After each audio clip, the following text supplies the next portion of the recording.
നമസ്കാരം, ഞാൻ ദേവുമൻ. കഴിഞ്ഞ എപ്പിസോഡിൽ നമ്മൾ ഡിസ്കസ് ചെയ്തത് difference between western music and Carnatic മ്യൂസിക്കിന്റെ 3 ഡിഫറൻസസ് ആണ്. First difference monophonic music and polyphonic music. Second one harmony and melody. Third one vibrato and gamaka. Episode കാണാത്തവര് please click this icon and watch the episode. So, let's continue the differences. Carnatic musicindeyum Western musicindeyum നാലാമത്തെ difference chest voice and head voice. കർണാട്ടിക്കിൽ നമ്മൾ use ചെയ്യുന്നത് chest voice ആണ്, അതായത് normal voice. നമ്മൾ ഏത് സൗണ്ടിലാണോ സംസാരിക്കുന്നത് അതേ സൗണ്ടിലാണ് നമ്മൾ കർണാട്ടിക് മ്യൂസിക് പാടുന്നത്. വെസ്റ്റേൺ മ്യൂസിക്കിൽ നമ്മൾ യൂസ് ചെയ്യുന്നത് ഹെഡ് വോയിസ് ആണ്. മലയാളികളുടെ ഭാഷയിൽ പറഞ്ഞാൽ കള്ളത്തുണ്ട. നമ്മൾ ഉപയോഗിക്കുന്ന ആ പദം തെറ്റായ ഒരു പദമാണ്. കള്ളത്തുണ്ട എന്നൊരു തൊണ്ടയില്ല. നമ്മൾക്കുള്ളത് ഒരു ത്രോട്ടാണ്. ആ ത്രോട്ടിൽ നിന്ന് നമ്മൾ ഡിഫറെന്റ് ടൈപ്പ് ഓഫ് സൗണ്ടുകൾ പ്രൊഡ്യൂസ് ചെയ്യും. അതൊരിക്കലും കള്ളത്തരമായ ഒരു തൊണ്ടയല്ല, അല്ലെങ്കിൽ തെറ്റായ രീതിയിൽ നമ്മൾ പ്രൊഡ്യൂസ് ചെയ്യുന്നതല്ല. കർണാട്ടിക്കില് നമ്മൾ ആ സൗണ്ട് യൂസ് ചെയ്താൽ അത് തെറ്റാണ് എന്ന് പറയും. കാരണം കർണാട്ടിക്കിന്റെ സ്റ്റൈലിൽ നമ്മൾ എപ്പോഴും ചെസ്റ്റ് വോയിസ് മാത്രമേ യൂസ് ചെയ്യുകയുള്ളൂ.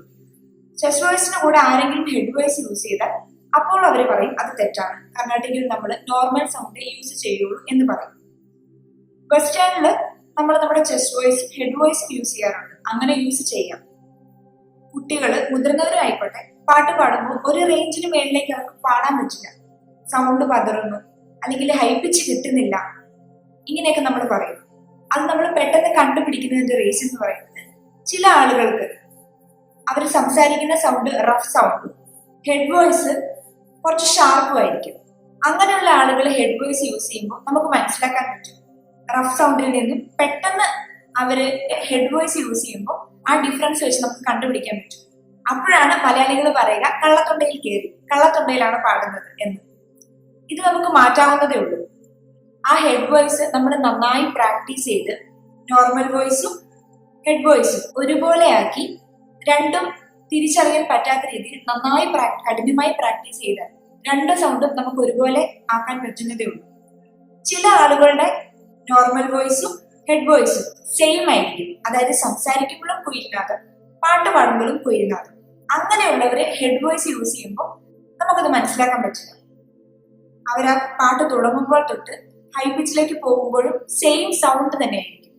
കർണാട്ടിക് മ്യൂസിക് നമ്മൾ പാടുമ്പോൾ നമ്മൾ യൂസ് ചെയ്യുന്നത് കീഴ്പാ മുതൽ മേൽ ഗാ വരെയാണ്. അതായത്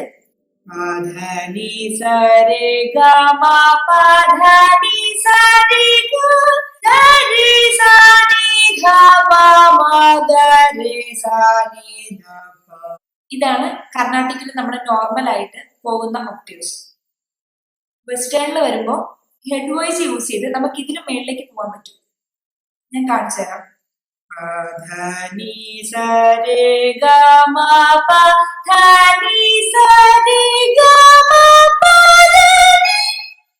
അതുവരെ എനിക്ക് പോകാൻ പറ്റും. ചിലർക്ക് അതിലും മേളിലേക്ക് പോകാൻ പറ്റും, ചിലർക്ക് അതിന് താഴെ പോകാൻ പറ്റുള്ളൂ. ഇത് നമ്മുടെ പ്രാക്ടീസ് പോലെ ഇരിക്കും. ഈ ഡിഫറൻസസ് വോയിസിൽ എങ്ങനെ എക്സ്പ്രസ് ചെയ്യും എന്ന് വെച്ചാൽ ഞാൻ പാടി കാണിക്കാം. അപ്പം കുറച്ചുകൂടി അതിന്റെ ഡിഫറൻസസ് എന്തൊക്കെയാണെന്ന് നിങ്ങൾക്ക് മനസ്സിലാവും. എന്നതവം ചെയ്തനേ യശോദ, എന്നതവം ചെയ്തനേ യശോദ, എന്നതവം ചെയ്തനേ യശോദ. ഇനി വെസ്റ്റേണിന്റെ കുയിലിനാഥം. സിനിമാ പാട്ടുകൾ തന്നെ പറയുമ്പോഴായിരിക്കും നിങ്ങൾക്ക് കുറച്ചും കൂടെ ഈസി ആയിട്ട് മനസ്സിലാക്കാൻ പറ്റുന്നത്. രാജഹംസമേ മഴവിൽ കുളിരിൽ സ്നേഹദൂതുമായി വരുമോ,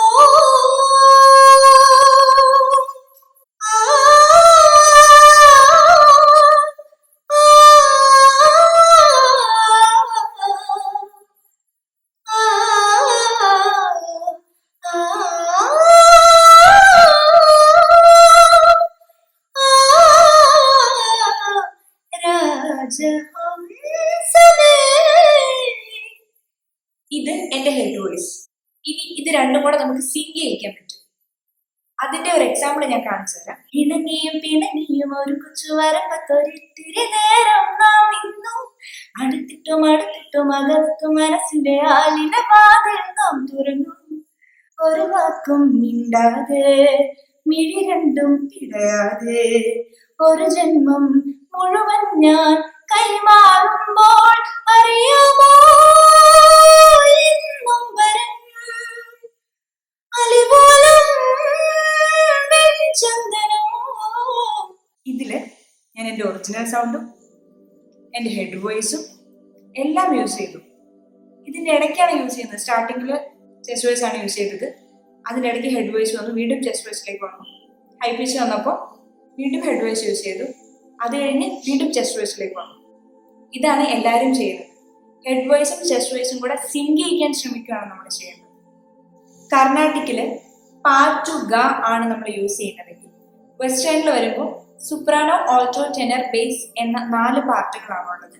അതിൽ സുപ്രാനോ, ഓൾട്ടോ പാടുന്നത് ഫീമെയിലും ടെനർ, ബേസ് പാടുന്നത് മെയിലും ആയിരിക്കും. മെയിലിന് എപ്പോഴും ബേസ് വോയിസ് നന്നായിട്ട് കിട്ടും, ഫീമെയിലിന് ഹെഡ് വോയിസ് നന്നായിട്ട് കിട്ടും. അവർ 5th difference, singing manodharma and singing staff notation. Carnatic concerts നമ്മൾ പാടുമ്പോൾ അതിൽ നമ്മൾ രാഗാലാപനം പാടാറുണ്ട്. അതിനാണ് നമ്മൾ മനോധർമ്മം എന്ന് പറയുന്നത്. മനോധർമ്മം നമ്മൾ ഓൺ ദ സ്പോട്ടിൽ പാടുന്ന ഒന്നാണ്. നമ്മളത് ബുക്കിൽ മെൻഷൻ ചെയ്ത് വെച്ച് ആ ബുക്ക് നോക്കി വായിക്കുകയോ അല്ലെങ്കിൽ ബൈഹാർട്ട് പഠിക്കുകയോ ഒന്നും ചെയ്യുന്ന ഒന്നല്ല. വെസ്റ്റേണിന്റെ കേസിൽ വരുമ്പോൾ നേരത്തെ പ്രിപ്പയർ ചെയ്ത് ബുക്കിൽ എഴുതി വെച്ചിരിക്കുന്ന സ്റ്റാഫ് നൊട്ടേഷൻ ഉണ്ടാകും. ആ സ്റ്റാഫ് നൊട്ടേഷൻ നോക്കി നമ്മൾ പാടുകയാണ് ചെയ്യുന്നത്. അവിടെ ഒരു ഡിഫറൻസസും നമ്മൾ വരുത്തില്ല. ആ സ്റ്റാഫ് നൊട്ടേഷനിൽ എന്താണോ എഴുതി വെച്ചിരിക്കുന്നത് അതങ്ങനെ നമ്മൾ നോക്കി പാടും. കർണാട്ടിക്കിന്റെ കേസിൽ മനോധർമ്മം എന്ന് പറയുന്നത് ഒരാളുടെ ഇഷ്ടമാണ്. നമ്മൾ ഏത് രാഗമാണോ ചൂസ് ചെയ്യുന്നത് ആ രാഗത്തിലുള്ള മനോധർമ്മം ഒരാൾ പാടുമ്പോൾ അയാളുടെ സ്റ്റൈലായിരിക്കും. അതേ രാഗത്തിലുള്ള മനോധർമ്മം അടുത്ത ആൾ പാടുമ്പോൾ ആ സ്പോട്ടിൽ ആ ആളുടെ മനസ്സിൽ എന്ത് വരുന്നു, എന്ത് സ്റ്റൈലാണ് യൂസ് ചെയ്യുന്നത് അതായിരിക്കും അവിടെ എക്സ്പ്രസ് ചെയ്യുക.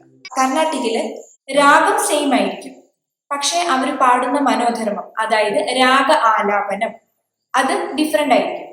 വെസ്റ്റേണില് ഒരു സോങ് എത്ര പേര് എത്ര വട്ടം പാടിയാലും ആ നൊട്ടേഷനിൽ എന്താണോ എഴുതി വെച്ചിരിക്കുന്നത് അതങ്ങനെ അവർ പാടും. എക്സ്പ്ലനേഷൻസ് ക്ലിയർ ആയി എന്ന് ഞാൻ വിശ്വസിക്കുന്നു. ഡൗട്ട് ഉണ്ടെങ്കിൽ കമന്റ് ബോക്സിൽ ചോദിക്കാം. വീഡിയോ ആദ്യമായി കാണുന്നവർ ചാനൽ സബ്സ്ക്രൈബ് ചെയ്യുക. അടുത്ത എപ്പിസോഡിന്റെ നോട്ടിഫിക്കേഷൻ വരാൻ വേണ്ടി ബെല്ലൈക്കൺ പ്രസ് ചെയ്യുക. കർണാട്ടിക് മ്യൂസിക്കിന്റെയും വെസ്റ്റേൺ മ്യൂസിക്കിന്റെയും നിറയെ ഡിഫറൻസസുമായി അടുത്ത എപ്പിസോഡിൽ കാണാം. ബൈ.